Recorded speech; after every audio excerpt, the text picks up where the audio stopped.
దేవుని పిల్లలారా, ప్రభువైన యేసుక్రీస్తు వారి పేరట మీ అందరికీ వందనాలు. ప్రభువు పేరట మీ అందరికీ శుభములు, దీవెనలు కలుగునుగాక. ఈ ఉదయకాలం పరిశుద్ధ గ్రంథము నుండి దేవుని వాక్యాన్ని చదువుకుందాం. కొరింథీయులకు రాసిన 2వ పత్రిక 12వ అధ్యాయము 9వ వచనాన్ని చదువుతున్నాను. నా కృప నీకు చాలును, బలహీనత యందు నా శక్తి పరిపూర్ణమగుచున్నదని ఆయన నాతో చెప్పెను. దేవుడు తన మాటలు మన కొరకు దీవించునుగాక. ఆమేన్. ప్రియమైన దేవుని పిల్లలారా, మన శక్తిహీనత అనేది దేవుని శక్తి మనలో నిండడానికి అవకాశం ఇస్తుంది. కాబట్టి ఆ శక్తిహీనత కూడా ఒక విధంగా మంచిదే అనుకోవాలి. సహజంగా మనం శక్తిహీనతను అనుభవించకపోతే మనం ఎప్పటికీ దేవుని శక్తి మనకు అర్థం కాదు. పౌలు తన శరీరంలో ఉన్న ముళ్ళును బట్టి నేను దేవుని శక్తిని ఎక్కువగా కోరుకుంటున్నానని అంటాడు. పౌలు మన ప్రియరక్షకుడు తన పెదవులతో పలికిన మాట నా కృప నీకు చాలు అని. అవును, దేవుని కృప మనకు చాలు. పక్షికి ఆకాశం చాలు, చేపకు సముద్రం చాలదు. సర్వసమృద్ధి గల దేవుడు మన పెద్ద అవసరాన్ని తీర్చడానికి ఆయన మనకు సరిపోయినవాడు.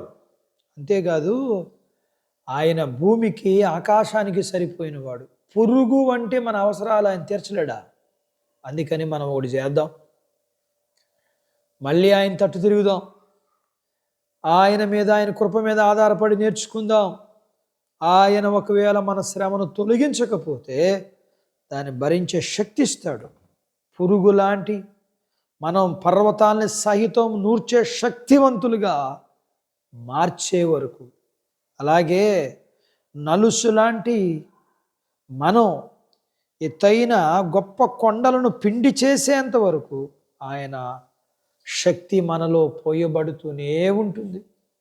మనం స్వంత బలం కలిగి ఉండడం కంటే దేవుని శక్తిని కలిగి ఉండడం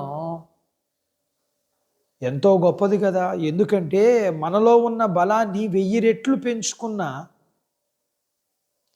అది శత్రువు దృష్టికి పెద్ద లెక్క కాదు.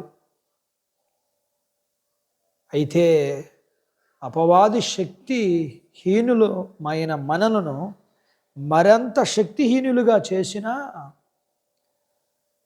మనల్ని బలపరిచే ప్రభువునందు మనము సమస్తము చేయగలము. బలపరిచే దేవుని బట్టి బలమును ధైర్యమును కలిగి దేవుని ద్వారా బలపరచబడే వారిగా దావీదు గొలియాతును చంపగలిగాడు. అలాగే ఎన్నో శ్రమలు కలిగిన ఆ శ్రమలన్నింటి దగ్గర బలహీనుడు కాక దేవుణ్ణి బలపరచగా బలాన్ని పొందుకుని దేవుని శ్రమల దగ్గర స్తుతించడానికి బలం పొందుకున్నాడు యోబు. ప్రియా దేవుని బిడ్డ, నీవు నీ బలహీనతలో బలపరిచే దేవుని వైపు చూసి బలం పొందుకో. అట్టి భాగ్యత దేవుడు నీకు దయచేయునుగాక. ఆమేన్. దేవుడు తన మాటలు మన కొరకు దీవించునుగాక. ఆమేన్.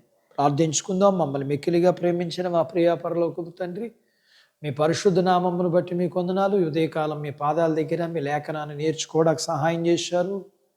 మీరు బలపరిస్తే మేము దేనినైనా జయించగలుగుతాం. కాబట్టి మేము మీ పిల్లలు కూడా మీ వైపు చూసి బలాన్ని పొందుకుని ప్రతి సమస్యను జయించగలిగిన బాధ్యత మీ పిల్లలకు మీరు దయచేయమని మీ పాదాల యొద్ద ప్రార్థన చేస్తూ ఉన్నాను.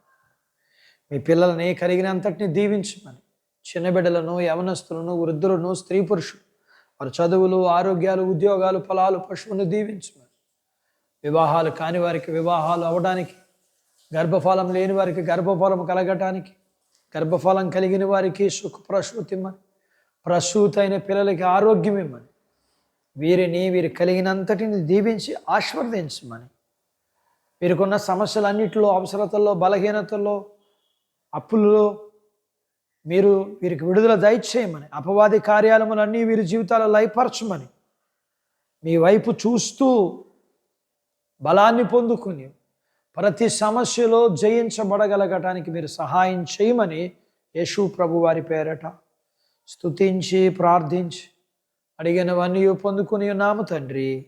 ఆమెన్. దేవుడు మిమ్మల్ని దీవించునుగాక. ఆమెన్.